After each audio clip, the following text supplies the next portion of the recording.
உடலோடு மனமிணைத்து மூச்சை நேர்படுத்தி உள்ளுக்குள் உற்று நோக்கி தமிழோகமாக நம் இளைய தலைமுறை முன்னெடுத்துச் செல்கிறது.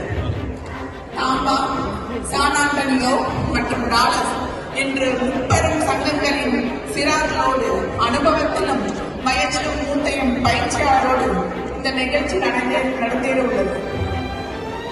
இவர்களின் பயிற்சி பார்வையாளர்களின் கண்களுக்கு வியப்பாகும். உங்கள் கரவொலி அவர்கள் உழைப்பிற்கு கிடைக்கும் பரிசாகும்.